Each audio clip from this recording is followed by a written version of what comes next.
It may look alright and justifiable to play the blame game. It's easier to blame things and people on the choices we make, but I still stand on this. Sexual promiscuity, sexual perversion, sexual misconduct has a lot to do with our personal choices than it has to do with the devil. The Bible says in James, and this one is specifically for you who call yourself children of God, it really, really defeats me to find that we are battling the same struggles, the same things, the same wars that the world is battling with. It's not normal, it's abnormal. James chapter 1. I'm reading from the contemporary version.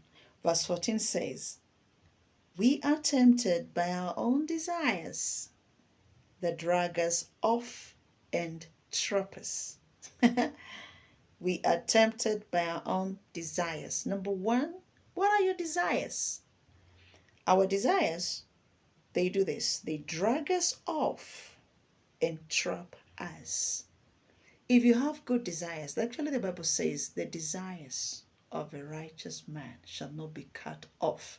Your expectations shall not be cut off.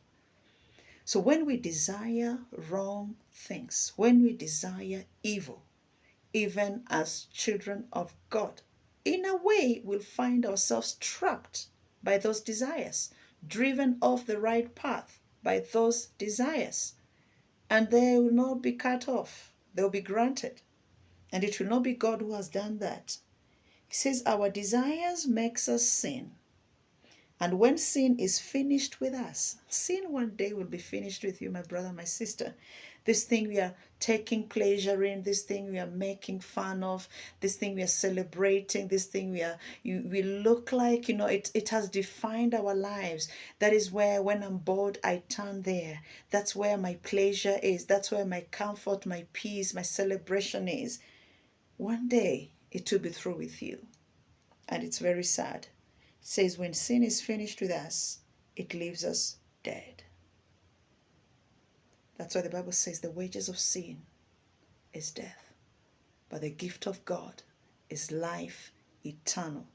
We've got the power to make the right choices. My brother, my sister, work on your desires. Just desire what is right. Desire holiness. Desire purity.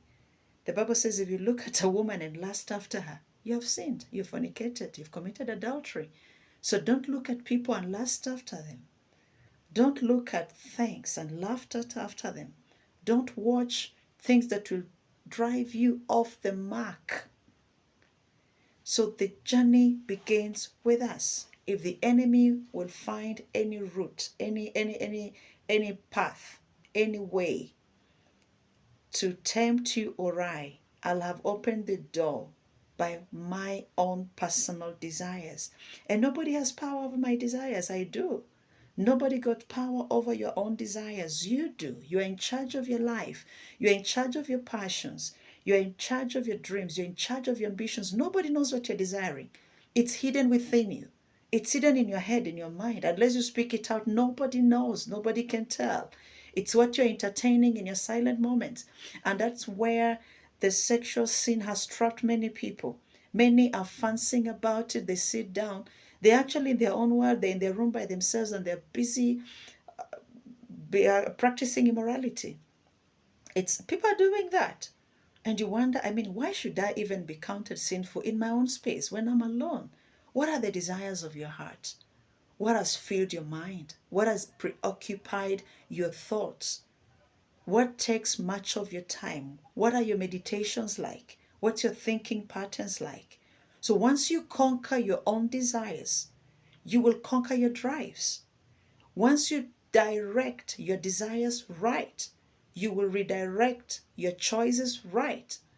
But if you're busy desiring a woman or a man or sex by yourself, my friend, they'll avail themselves.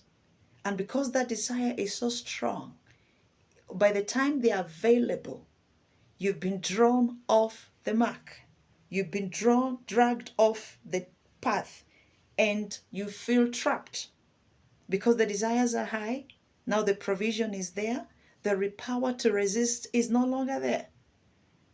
And you began this journey alone by yourself, by your desires.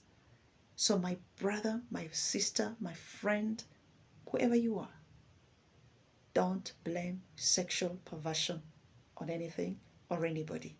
You got the power to be in charge. Thank you, and the Lord bless you. This book,